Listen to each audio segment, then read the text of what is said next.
Bienvenido a esta nueva exploración. Hoy nos vamos a meter con una figura quizá menos conocida, pero, vamos, crucial, de los primeros siglos del cristianismo. Hablamos del Papa San Lucio I. Exacto.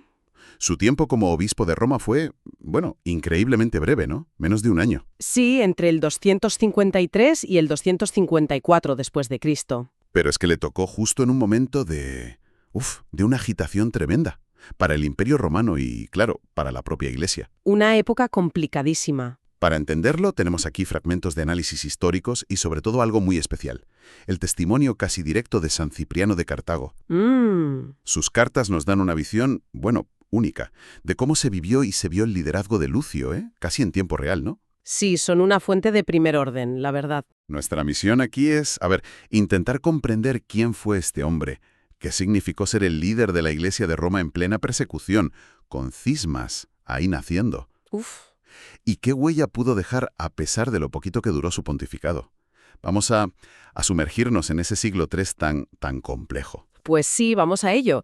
Es un periodo fascinante porque ves a la Iglesia ahí lidiando con cuestiones súper fundamentales. Su identidad, la autoridad, la disciplina y todo en un entorno hostil, vamos. Claro. Analizaremos ese contexto de crisis imperial, la decisión clave de Lucio sobre los famosos lapsi, estos cristianos que habían flaqueado en la fe, digamos, y cómo su figura, marcada por el exilio casi inmediato, fue interpretada por líderes como Cipriano. Es como una foto fija, ¿sabes?, de la Iglesia intentando definir su camino y de cómo la autoridad de Roma se iba consolidando poco a poco. Perfecto. Pues, empecemos por el principio. Lucio es elegido papa en junio del 253. Sucede a Cornelio, que había muerto. También en el exilio. Efectivamente. ¿Nos podrías pintar un poco el cuadro? ¿Cómo era ese imperio romano en el que le toca a Lucio ser papa? Porque decimos crisis, pero ¿eso qué significaba en el día a día? Pues significaba una inestabilidad, casi permanente. El siglo III es conocido como la crisis del siglo III. Y no es por nada, ¿eh? Ya. Había una sucesión de emperadores rapidísima, a menudo violenta. Estamos justo en la época de los emperadores soldados, ¿te suena? Sí. Presión militar en las fronteras, problemas económicos gravísimos, una inflación galopante. Y en medio de todo eso, la política hacia los cristianos era, un sube y baja. Fluctuante. Exacto. Podía haber calma relativa y de repente, ¡zas!, edictos de persecución súper brutales, como la que había habido con Decio, poco antes. Y que luego volvería con Valeriano poco después de Lucio. Era un ambiente de incertidumbre total y de peligro real para los cristianos. Madre mía. Y en ese caldo de cultivo eligen a Lucio obispo de Roma. Y casi al momento, ¡pum!, le pasa lo mismo que a su predecesor. Tal cual. Las fuentes, incluyendo las cartas de Cipriano, nos dicen que lo arrestaron y lo desterraron casi inmediatamente después de elegirlo. Fue el emperador Galo. Nada más llegar. Sí. Aunque ese destierro no duró mucho, porque Galo murió pronto y el siguiente emperador, Valeriano, al principio fue más tolerante. Pero el impacto de ese arresto, del exilio, fue enorme. Me imagino. Un líder recién elegido y ya apartado de su gente. Pero decías antes que esto, paradójicamente, pudo reforzar su posición. ¿Cómo? ¿Cómo es eso? A ver, aquí tenemos que meternos un poco en la mentalidad de la Iglesia de entonces, en una época en que el martirio era lo máximo, el testimonio supremo de fe. Claro. Sufrir por Cristo, aunque no llegaras a morir, te daba una autoridad moral inmensa. A estas personas se les llamaba confesores de la fe. Ah, confesores. Eso es. El hecho de haber sido arrestado, de haber sufrido el exilio por ser el obispo de Roma, automáticamente elevaba a Lucio a los ojos de la comunidad. Ya no era solo un gestor o un teólogo, ¿sabes? Era alguien que había sufrido por su fe, que había demostrado su firmeza frente al poder imperial. Entiendo. Su propio sufrimiento se convertía en una especie de credencial, ¿no?, de autenticidad y de liderazgo. Precisamente. Y esto era súper importante porque la Iglesia de Roma estaba lidiando con una herida interna muy, muy gorda que venía ya del papado de Cornelio, la cuestión de los lapsi. Y los lapsi. Los has mencionado. Quizá deberíamos pararnos un momento aquí. ¿Quiénes eran exactamente y por qué eran un problema tan grave? Pues mira, imagina la situación durante una persecución como la de Decio, allá por el 250. Se exigía a todo el mundo hacer un sacrificio a los dioses paganos del imperio. Uf, Para los cristianos, eso era apostasía, renegar de su fe. Muchos se negaron, claro, y sufrieron martirio, cárcel, pero otros, bajo una presión tremenda, imagina el miedo a la tortura, a perderlo todo, a la muerte, pues cedieron. claro, es comprensible la presión. Hicieron el sacrificio o consiguieron certificados falsos diciendo que lo habían hecho. Esos eran los lapsi, los caídos. Y claro, cuando pasó la persecución, muchos de ellos, arrepentidos, pidieron volver a la iglesia. Y ahí estaba el lío. Se les podía readmitir. ¿Cómo? Imagino que habría opiniones para todo. Lógica de primera magnitud. Por un lado, tenías la postura rigorista, la dura, encabezada por un cura de Roma llamado Novaciano. Novaciano. Él y sus seguidores decían que pecados tan graves como la apostasía, la Iglesia aquí en la tierra no los podía perdonar. Los lapsi tenían que hacer penitencia toda la vida, pero sin esperanza de reconciliarse con los sacramentos. Novaciano hasta se hizo elegir obispo rival en Roma. Un cisma en toda regla. Un cisma en Roma. Nada menos.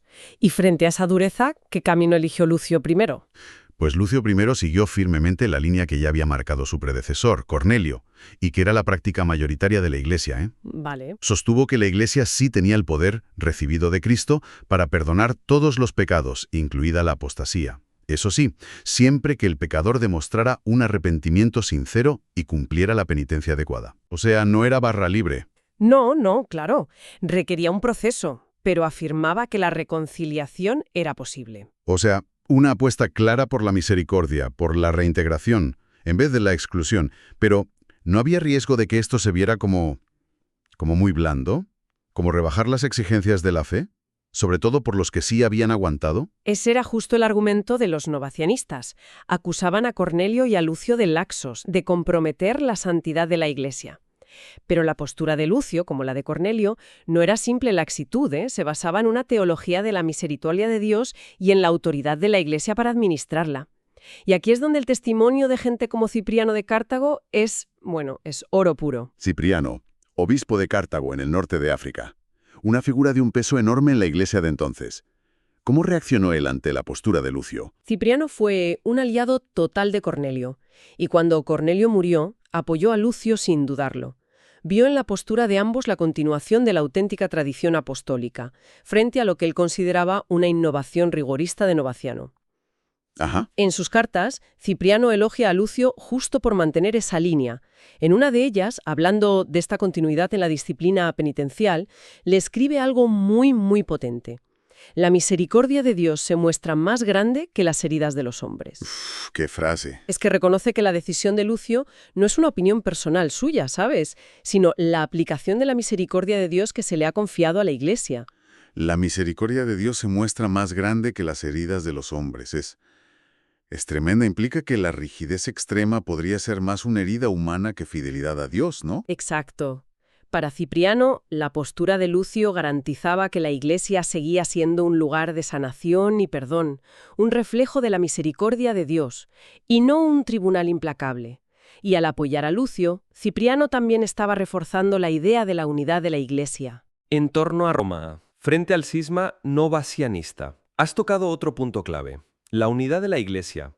Además del tema de los lapsi, ¿cómo actuó Lucio I para preservar o fortalecer esa unidad en su cortísimo pontificado? Bueno, su principal acción en este sentido fue precisamente mantener la comunión con las iglesias fuera de Roma, especialmente con la Iglesia de África, que era muy influyente, con Cipriano a la cabeza, y también con las iglesias de Oriente. Mantener los puentes, digamos. Eso es, al ratificar la política de misericordia de Cornelio y resistir al cisma novacianista, Lucio se posicionó como un factor de cohesión. Insistió mucho en que la caridad y la acogida de los pecadores arrepentidos no eran debilidad, sino la expresión genuina del Evangelio y un pilar de la unidad de la Iglesia. Y parece que su propia experiencia de sufrimiento, ese destierro inicial, reforzó esa imagen de líder que une, ¿no? Mencionaste que Cipriano lo llamó bienaventurado mártir designado. ¿Qué quería decir exactamente con ese título? Es una expresión que Cipriano usa en la Epístola 61, justo cuando se entera del destierro de Lucio. Llamarlo mártir designados, en latín, mártir designatus, es una forma de reconocer que, aunque no había muerto mártir, Aún no, al menos. claro, pero su sufrimiento por la fe lo equiparaba moralmente a los mártires. Cipriano conecta directamente este sufrimiento con su legitimidad como obispo. Dice que Dios lo ha honrado con el testimonio de la confesión, el exilio, y lo ha llamado de vuelta para que presida la Iglesia del Señor. ¡Qué fuerte! O sea, el sufrimiento no es un impedimento, es una confirmación divina de su papel. Esta conexión entre sufrimiento y autoridad, las fuentes de la época la remarcan muchísimo. Es fascinante cómo se entrelazan ahí el testimonio personal, el sufrimiento y la autoridad institucional. Parece que una cosa validaba a la otra. Cipriano insiste en la necesidad de estar en comunión con Roma. ¿Hay alguna otra carta de Cipriano que nos ilumine sobre cómo veía él el papel específico de la Iglesia de Roma en ese momento? ¿Qué pensaba él de Roma? Sí, hay una muy reveladora. Es la Epístola 68. Aunque no va dirigida a Lucio directamente, sino a los curas romanos, en un momento de dificultad, Cipriano dice algo súper contundente sobre la sede romana. A ver. Dice, «Necesset estenim epistus esse episcopum». Es necesario que haya un obispo entre vosotros. Y se refiere a la Iglesia de Roma como, atención, Ecclesiae Catholicae matrixem et radicem. Matriz y raíz de la Iglesia Católica. Exacto. Dicho por un obispo tan importante de Cartago, en el siglo III. Eso es, enormemente significativo, ¿no? ¿Cómo interpretamos eso hoy? Pues indica que ya en esa época, para figuras clave fuera de Italia, la Iglesia de Roma no era vista simplemente como una iglesia local más, aunque fuera la de la capital del imperio. No era una más. No. Se le reconocía un papel fundacional, un lugar central en la estructura de la comunión universal de la Iglesia. Matriz sugiere un origen, un lugar de nacimiento, una referencia fundamental. Y raíz implica la fuente de estabilidad y de unidad doctrinal. Entiendo. Aunque el pontificado de Lucio fuera tan corto, el hecho de que Cipriano lo apoyara tan firmemente y usara este lenguaje sobre Roma, muestra el peso simbólico y doctrinal que ya tenía la sede de Pedro. Lucio, al mantener la línea de Cornelio, encarnaba para Cipriano esa función de ser referente de unidad y de ortodoxia. Entonces, si intentamos, destilar el legado de San Lucio I, a pesar de esos apenas 8 meses de papado, ¿cuáles serían los puntos clave que salen de estas fuentes? Yo destacaría 3 cosas fundamentales. Primero, el poder del testimonio personal. Lucio fue un confesor, alguien que sufrió por su fe, y eso le dio una autoridad moral innegable, en un tiempo de persecución. Eso lo primero. Vale. Testimonio. Segundo, la consolidación de la práctica de la misericordia. Al seguir la línea de Cornelio sobre los lapsi, ayudó a establecer definitivamente que la reconciliación era posible y necesaria, frente al rigorismo que llevaba al cisma. Misericordia frente a rigorismo. Y tercero, la reafirmación del papel de Roma como centro de unidad. Su firmeza contra el cisma y el apoyo que recibió de figuras como Cipriano subrayaron la creciente importancia de la sede romana como garante de la comunión y de la doctrina correcta en la Iglesia universal. Testimonio, misericordia y unidad. La verdad es que es un legado bastante sólido para tan poco tiempo y en circunstancias tan difíciles. Sí, la verdad es que sí. Y si damos un paso atrás, ¿qué nos enseña este episodio sobre la Iglesia del siglo III? O incluso sobre dinámicas más amplias, ¿no? Pues mira, nos muestra una iglesia que se ve a sí misma no como una organización que se reinventa con cada líder, sino como guardiana de una tradición viva que tiene que custodiar y aplicar con discernimiento. Vemos que esa tensión entre rigor y misericordia es muy temprana, y que la opción por la misericordia, aunque se debatió mucho, se consolida como parte esencial de la identidad católica. Y, muy importante, vemos cómo la autoridad de Roma, aunque todavía no era como siglos después, claro, no era lo mismo. pero ya era reconocida como un punto de referencia crucial para la unidad doctrinal y la comunión, y reconocida por figuras súper-relevantes de otras regiones importantísimas, como el norte de África. Así que la figura de Lucio I, aunque fuera fugaz en el tiempo, nos permite ver en acción estas dinámicas fundamentales. La lucha por ser fiel en la persecución, el debate interno sobre el perdón y la inclusión, y cómo se iba fortaleciendo esa estructura de comunión en torno a Roma. Exacto. Las cartas de Cipriano en este sentido son un tesoro, porque nos permiten oír casi en directo cómo un contemporáneo clave interpretaba todo esto que estaba pasando. Totalmente. Su breve paso por la sede papal demuestra que el impacto de un liderazgo no siempre se mide en años, ¿sabes?, sino en la claridad y la coherencia con la que se afrontan los desafíos del momento. Es verdad. Y la forma en que las fuentes, sobre todo Cipriano, conectan tan íntimamente su sufrimiento personal como confesor con su legitimidad y su autoridad eclesial, eso es particularmente revelador de la mentalidad de la época. No eran cosas separadas. El testimonio validaba la autoridad. Y eso nos deja pensando. Esta conexión tan fuerte entre sufrir por la fe y la autoridad del líder, tan clara en el caso de Lucio y en cómo lo ve Cipriano. Abre una vía de reflexión interesante, ¿verdad? Más allá del contexto específico del siglo III y de la Iglesia. Claro. ¿Cómo ha influido esa idea, esa asociación temprana entre el liderazgo que se legitima por el sufrimiento o por la resistencia a la adversidad? ¿Cómo ha influido en otras concepciones posteriores del liderazgo? Podemos rastrear ecos de esta dinámica, la autoridad que viene no solo del cargo, sino del testimonio personal frente a la dificultad, en otros ámbitos, culturales, políticos, filosóficos, a lo largo de la historia. Es una buena pregunta. Es una pregunta que surge al observar cómo se forjó la autoridad en esos primeros y turbulentos siglos, y que quizás nos invita a mirar de otra manera el liderazgo hoy en día, ¿no?